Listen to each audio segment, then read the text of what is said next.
Hi everyone, Ashley here and welcome to another video on my YouTube channel.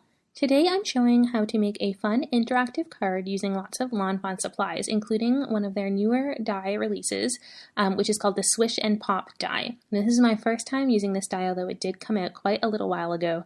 I've been a little bit nervous to use it because it seemed a little bit intimidating, but as you will see in this video, it's actually quite easy to use, so I'm glad I finally ripped the band-aid off and used it, and hopefully this video inspires you to use it if you have it as well.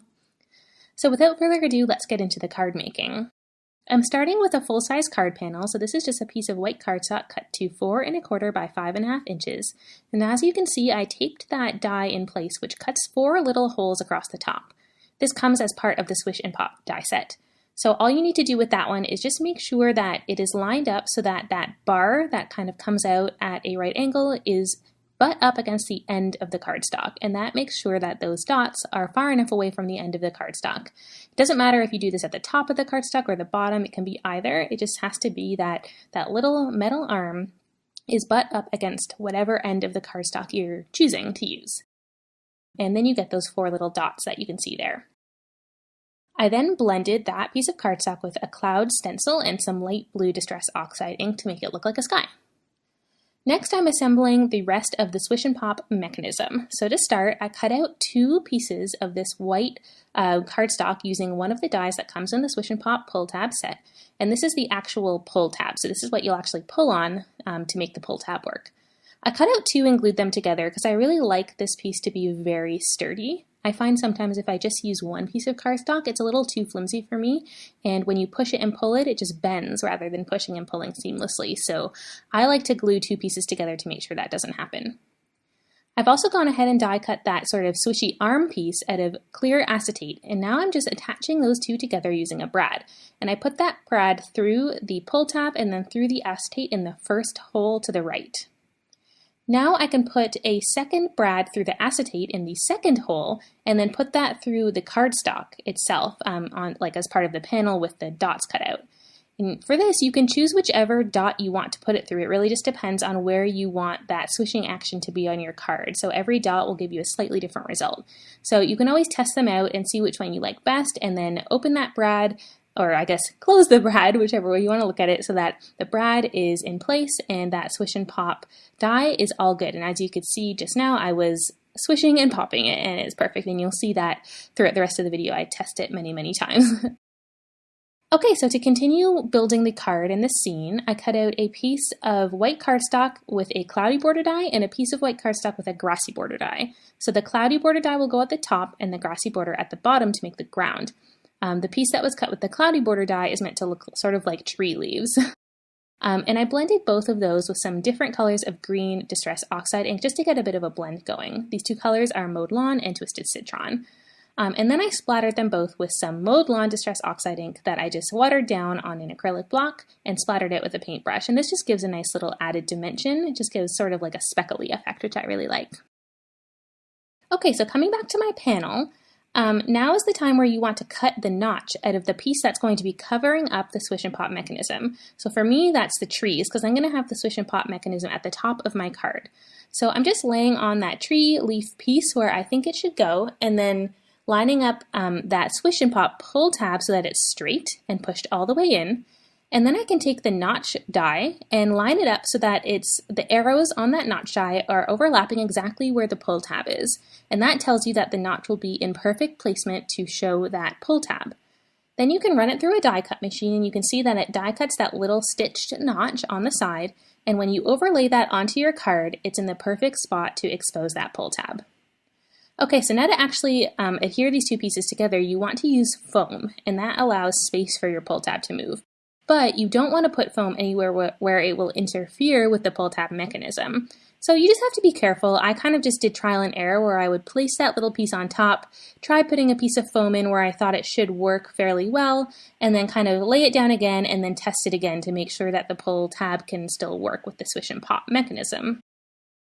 So kind of the most obvious places to do it are right along the bottom of the panel, right below that Swish and Pop mechanism, as well as sort of in the upper corners of your overlaying piece. And if you do that, then it should not interfere with your swish and pop mechanism. But again, just kind of try it out. Be careful before you actually adhere anything. Just test it and make sure that your mechanism still works.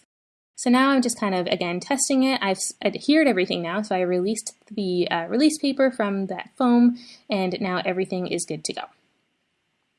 Okay, so I put my piece aside, and off camera, I've gone ahead and stamped out a whole bunch of images from a wide variety of different Lawn Fawn stamp sets to go on this card. And if you do want to find out exactly which stamp sets I used for this card, because I used sort of 1 or 2 images here and there from a bunch of different stamp sets, just head down to the description box below this video and you'll see there I've listed out every single stamp set. So if you're curious about where the images came from, just head there and you'll see. So I stamped these out, like I said, off camera using a Copic friendly ink. So I used Lawn Fawn Jet Black ink, which is friendly for Copics, and I just stamped them onto some Copic friendly paper. And I used my mini Misty tool for that, just to make sure I got a nice crisp black image so I could stamp everything twice. Now I'm just coloring in the images with my Copic markers, and I know I've mentioned this in many videos before. This is my favorite mechanism for coloring. It's just so sort of simple and easy and straightforward, and it looks good every time. For me, it just takes the guesswork out of it. And just kind of gives this really nice blended professional result. So I really love Copic markers. But any alcohol markers would probably give very similar results, and really any coloring mechanism is good. Whatever you like would work here.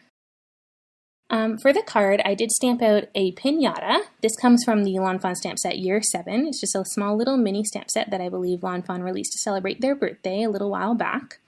And I colored that in sort of pastel-y colors. I did a pink, a green, a blue, and a peach. And I stuck to those colors for pretty much all the rest of the elements on the card, just to make sure that it's not too overly colorful and crazy, and I could kind of just stick to that color scheme. And I chose to go with pastels because I think that they're always so pretty, and it's always so nice to combine them. I also stamped out a whole bunch of these mice, and again, these come from a bunch of different Lawn Fawn sets because they've released so many sets with mice in them over the past little while, all in different positions. So I just stamped out a whole bunch that I thought maybe I'd want to include in the scene. And I tend to do this on a lot of my cards where I'll just kind of stamp out everything that I think I might want to use, and I end up not usually using all of them on the card. There's just not enough space, on a typical card anyway. If you're making a slimline card, of course, there's more space, which is nice because you can include more images. But on a typical sort of A2 size card, usually I stamp out more images than I need. So I end up just coloring them all in and then cutting them out, and once I start to arrange things on my card, I kind of decide what I want to include and what I don't. And whatever I don't include, I can always keep for another card in the future, so it never really goes to waste. By the way, my cat, Luna, loves to join me crafting, so you may see her walking across the screen, or sometimes even just sitting right down by my arms waiting for me to pet her, so she loves to craft with me. Okay, so I'm just continuing to color in a bunch of these images. I have finished coloring in the mice, and I did color them all with the same sort of light gray color because I figured that there's going to be a lot of color on the rest of this card already, so I wanted to keep the mice fairly standardized so that they are sort of a unified element themselves. On other cards I've done with multiple mice on them, sometimes I have colored the mice each with a different sort of hue. To give a little bit of variety. So you can definitely do that too, but again, like I said, for this card, I figured there's already enough variety going on with the other elements, so I just left the mice all the same. I also colored in a whole bunch of ants, which I colored off camera because, as you may have noticed from the thumbnail image, they don't actually make it to the end result of the card, so I just left them out for now, and maybe you'll see them coming up on a feature card. Okay, so my idea for this card was to have a bunch of mice, of course, trying to hit the piñata, but also a couple of them having a little picnic, maybe eating some of the candy that comes out of the piñata or a few other things. So that's why I stamped out that sort of picnic blanket as well. Okay, so off camera, I've gone ahead and cut out all of those images, and now I'm ready to start assembling the card. So first, I'm going to assemble this Swish and Pop. So I'm just taping that piñata onto the acetate tab where I think I want it to be and testing it out. So I encourage you to do this too. I used some removable tape so that I could always move it if I felt like I wanted it to be in a different position.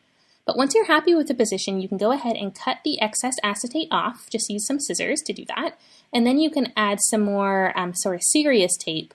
I just used the same tape actually and just kind of triple, quadruple layered it up so that it would be a little bit stronger, and then just put that piñata right back onto that acetate Swish and Pop. And there you go. When you pull the tab, you can see the piñata moves from side to side as if it's being hit in midair, which I think is so cute, and I love how that works. Okay, so now I can start assembling sort of the rest of the card elements. I'm putting the grass down at the bottom and I'm elevating that onto foam with the same type of foam that I used at the top, just to make sure everything is uniform and you've got an elevated top and an elevated bottom. Then I can take the whole panel and glue it right onto my card base, and I'm just using a white standard size card base here and using liquid glue on the back of that panel and sticking it right down. You might think that because that brad is poking through, that liquid glue wouldn't be good enough to hold it down, but it is. It's totally fine and you don't even notice the brad there in the end. Okay, so once that is done, I can start sort of assembling the different elements onto the card, and as you can see, I'm just sort of putting them all in place with my tweezers and then testing out the Swish and Pop to make sure that the Swish and Pop piñata doesn't hit any of the things that I'm putting, and you might have noticed it did hit that mouse on the right, so then I had to move it over a little bit to the right. So anytime you're using moving elements like this, I definitely encourage you to do that. Just continue to test them with everything you add to your card just to make sure nothing's going to be interfering with that movement. Okay, so I knew that I wanted a string of lights kind of draping across the top of my card, and I have this die set from Fawn that I believe was meant for Christmas, but I think you can use it whenever, because I love the look of fairy lights, so I liked the idea of having them in this scene. Plus, it's just such a festive scene, so I thought that it called for some fairy lights. So I cut the main string of lights out of white cardstock, and then I cut individual light bulbs out of some different colors of glitter cardstock, and I tried to keep to that same color palette that I had been using for the rest of the elements on the card as well, so a blue, yellow, a pink, and a green. And once I had glued down the light bulbs in glitter paper onto the string of lights, I can put that straight onto the card.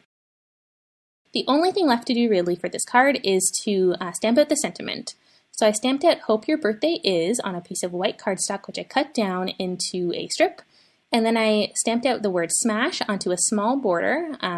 It was a piece of white cardstock that I had cut with a border die, stamped the word "Smash" in turquoise ink, and then cut the other end of the border in with scissors because the die cut itself was a bit too long. So I just wanted to shorten it so that it was just long enough for the word "Smash." And by the way, that sentiment does come from the same stamp set as the piñata. So that set is a little tiny mini set, and it comes with the piñata image, some candy images, and then the sentiment, "Hope your birthday is a smash." So I thought that was a really punny and fitting sentiment for this card.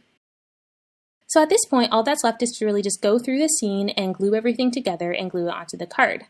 So I've already glued down the sentiment up top as well as the lights, and now I'm going through with the mice and some of the other elements. And whenever I have cards like this, I usually like to glue the elements together first. So you'll notice I just glued the little mouse onto the stool, and then I glued the little bat into its hand. And then I can kind of glue the whole thing down as one onto the card panel. And here I'm just using foam to elevate the images in places where they're sort of coming off of that grass so that they're going to be the same level, kind of moving from the grass onto the sky, if that makes sense. So for the rest of these images, I'm just kind of, again, gluing them together, sticking them down into the grass. If there's any parts of them that come off the grass, I'm adding a little bit of foam just to prop them up so they don't sag. I liked having these two little sitting mice having their little picnic, and then two mice off to the side trying to hit that piñata, and in my mind they're obviously hitting the piñata to get the candy to contribute to the picnic. And then of course you have that one mouse up top who's jumping with his little piñata stick as well. So I thought that kind of just filled in the scene nicely.